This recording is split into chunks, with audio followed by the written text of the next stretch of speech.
Hey there fellow Whovians, it's Blue here at Blue Bears Games, and today's video will be my upgrade guide for the Blast from the Past Universes Beyond Doctor Who Commander Precon. Before I get to today's video, I want to first take a moment to let you know that if you'd like to help support my channel, you can do so in the following ways.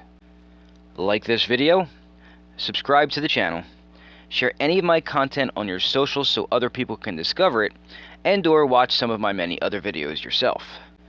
In addition to that, if you're interested in ways that you can help support my channel monetarily, please read the description of this video, and there you will find a myriad of options for what you can do to help me keep this channel going.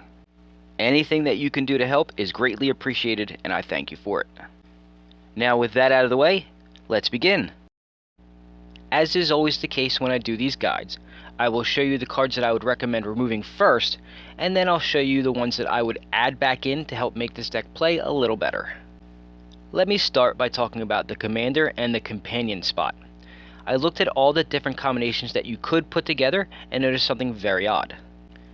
There is not one single white and green Doctor, so the blue Companions don't really add anything for being a companion. At least not for this deck anyway.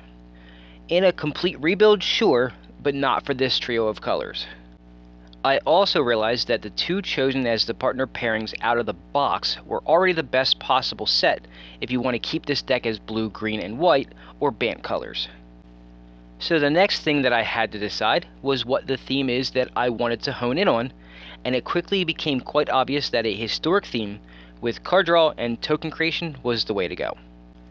However, since historic and magic includes all artifacts, all sagas, and all legendary cards, I had to be quite picky on what to keep, what to take out, and what to add back in because the choices were vast.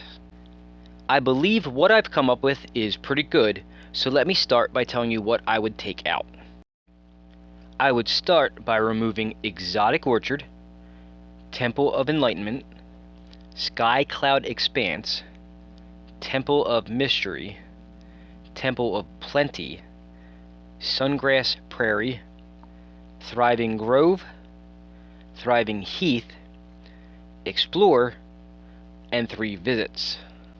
Normally, I don't mess with the lands this much, but I found some much more useful ones that I'm going to show you that would be much better fits for this build. It has enough mana fixing in it anyway, so none of those will be missed. I also want to mention that 3 Visits is usually an upgrade option that I give, and I don't take it lightly that I recommended removing it, but the sheer lack of lands with the forest type, combined with how the lands I'm going to recommend adding back in synergize with the rest of the deck, played a huge role in making this decision. Then I would also remove the 1st Doctor, the 5th Doctor, the 7th Doctor, the 8th Doctor, Barbara Wright, Ian Chesterton, Susan Foreman, Trial of a Time Lord, The Caves of Androzani, The War Games, The Curse of Fenric, TARDIS, and Bessie the Doctor's Roadster. These removals are what I was talking about in the unboxing video when I said that this deck was fractured. They all just add additional sub-themes that pull the deck into different directions that are unnecessary and should have been a different deck altogether. I was also disappointed with the TARDIS card. I understand why it was tied to the Planeswalk mechanic, but to be honest, I wish it had more similarities to Magistrate's Scepter, where it dealt with extra turns instead. It is a time machine after all. So, that's 23 cards in total that I have recommended removing, so now it's time to fill those spots. What I'm about to show you are what I believe will help strengthen both the historic and token themes, making this deck synergize a little better. As I always do, I'll start with the lands. Usually this section isn't quite as extensive, but I really wanted to hone in on that historic theme and show you some cool things that I don't get to recommend often. There are 7 in total, and I'll start with 3 from the Lord of the Rings set. They are the Shire, Rivendell, and Minas Tirith. The first thing you'll notice is they are all legendary, which means they synergize well with the 4th Doctor's abilities. The next thing that you should notice is all 3 have relevant activated abilities. creating food tokens, scrying to change what can be played from the top of your library, and drawing cards all help advance this deck's strategy quite nicely. Lands number 4, 5, and 6 are also legendary lands with relevant abilities. They are Academy Ruins, Hall of Heliod's Generosity, and Caracas. 2 of these can get you back things that have been put in the graveyard, specifically artifacts and enchantments, while the last one can help save a legendary creature from removal, or even better yet, help you get more historic cast triggers. The 7th and final land is Monumental Henge. No, it's not historic in any way, but it does help you dig for historic cards repeatedly. Just so you know, a pretty large percentage of this deck will end up being historic cards if you make all of the changes that I recommend, so keep that in mind if you're wondering why I would recommend this one. The lone ramp card that I'll recommend is called Relic of Legends. 3 mana for an artifact that can turn all of your legendary creatures into mana dorks that get around summoning sickness is just too good to pass up. How does it get around the summoning sickness rule, you ask? Because the relic is tapping the creature to get the mana, not the creature itself. Think of it like how Urza Lord High Artificer works. Next, I will show you 7 creatures that all have great synergy with the rest of the deck and are all historic themselves. First up is Academy Manufacturer. Not only is it historic, but it also has the potential to create a whole lot of other historic tokens off of the 4th Doctor's food making ability. Creature number 2 is Peregrine Took. Similar to Academy Manufacturer, this also plays off of the 4th Doctor's food making ability to help load your board with historic tokens. Creature number 3 is Apothecary White. This was my fun inclusion. Something about using tokens to make more tokens was just amusing to me. The mana cost to stats and abilities ratio is also really good here as well, so it's not like it was just a bad pet card or anything. Creature number 4 is Gandalf the White. Being able to cast just about everything in the deck at instant speed, along with adding additional enters the battlefield triggers for those cards, could get crazy mid to late game and could set you up for some really fun times. Creature number 5 is Samwise Gamgee. More food creation, along with a way to use those foods for something other than life gain, that can get you back any historic card to your hand from the graveyard is just too much to pass up. I said it in a previous video, but it's worth repeating in case you didn't watch that video.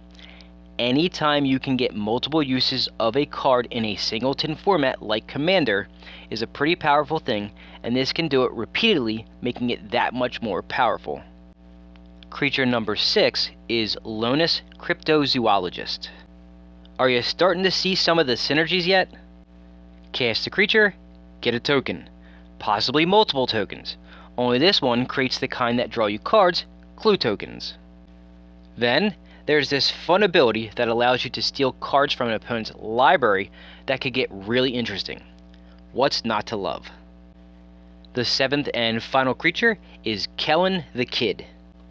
3 mana for a 3/3 with flying and lifelink was really good back in the mid to late 90s, but nowadays it even comes with an ability. An ability that synergizes really well with the 4th Doctor's second ability of playing cards from the top of your library. Again, what's not to love? Moving on, I want to show you 6 artifacts that could really make this deck fun. First up is Nuka-Cola Vending Machine. I've been wanting to recommend this card since it was spoiled, but I just couldn't find a deck that I thought it could really shine in until now. It has 2 abilities that create a token, one activated and one triggered, but it's the triggered one that you should really enjoy because it's not restricted by how the food was sacrificed. That means that it can trigger if you sack it to its own ability, or it can trigger if the food was sacked to something like Samwise Gamgee. Artifact number 2 is Transmutation Font. This can create one of 3 tokens, and then you can sacrifice 3 tokens without the same name to tutor for other artifacts you want that are most likely combo pieces. Artifact number 3 is Helm of the Host. Honestly, this could be recommended for every commander deck. It has some really good synergies with a lot of other cards that I've recommended, but that's pretty much true for every deck. Artifact number 4 is Clock of Omens. This card takes advantage of all those artifact tokens that you'll be creating, allowing you to untap other more important things like Transmutation Font or 500-Year Diary, amongst other things. Artifact number 6 is Crystal Skull Isu Spyglass. Simply put, this is like having a better version of your commander, but in artifact form. Oh, and it also can tap to add mana, so technically it's also a ramp card. The 7th and final artifact is Thousand Moons Smithy, which can be transformed into Barracks of the Thousand. I wanted a way to repeatedly create creature tokens so the deck could have an easy to understand path to victory, but I didn't want it to just be little 1/1s, and this fit that role nicely. Obviously the goal here is to get it flipped as fast as possible so you can start spitting out those monstrous tokens. Luckily, this deck can get that done pretty easily on the turn that it hits play. Also, did you notice that it's an artifact land? Looks like a nice little target to untap for the Clock of Omens, huh? And finally, the last 2 cards that I'll recommend are Planeswalkers of the same name. They are Tezzeret, Agent of Bolas, and Tezzeret, Master of the Bridge. I'm recommending these 2 mostly for their damage-dealing loyalty abilities, but don't sleep on their other loyalty abilities either. Agent of Bolas can help you dig for useful artifacts, while Master at the Bridge can reduce the cost of your creature spells passively, reanimate crucial artifacts that you've lost, and also dig for key artifact pieces that could potentially lead to game-winning combos for you. Now, as far as a combo goes for this deck, I've actually already shown you a bunch of pieces that when on the field together can go infinite. Were these planned? No, but they were happy coincidences. Here's just a couple of those combinations. Peregrine Took and Nuka-Cola Vending Machine, along with 3 food tokens already on the board, is infinite card draw, which I guess is more like quasi-infinite because you don't want to draw yourself into a loss. If you'd like to know how this works, check the link at the top of your screen for a pretty good explanation. Another one is Transmutation Font, Academy Manufacturer, and Clock of Omens. This combo can net you any combination of more than 10 infinites, including card draw, mana, life gain, and so much more. If you want to see how this one works and all that it can do, click the new link that just popped up on this top of your screen, and it will again take you to a good explanation of everything. The nice thing is that these aren't the only combos that you can do, and adding other cards that I've either recommended or were already in the deck to start can change what you will get. Do you see any other combos? If so, please feel free to let everyone know in the comments.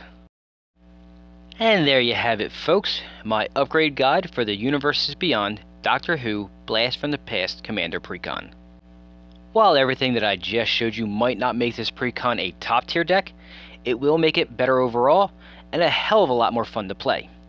In fact, considering how it started, this may have turned into one of the more fun decks that I've ever done an upgrade guide for.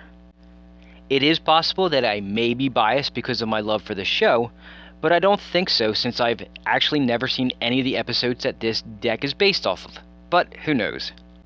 I'm just a sucker for token decks that are a little different than the norm of jamming as many creature tokens as possible on the board and then turning dudes sideways. Well folks, that's all I've got for you today. Thanks for watching, and if you're looking for more stuff to watch, please browse my playlists as I'm sure you'll find a lot more of my videos that you'll like. Before you go, don't forget to smash that like button and subscribe to the channel so you can be notified every Friday when I release new content. Have a nice day, and I hope to see you real soon.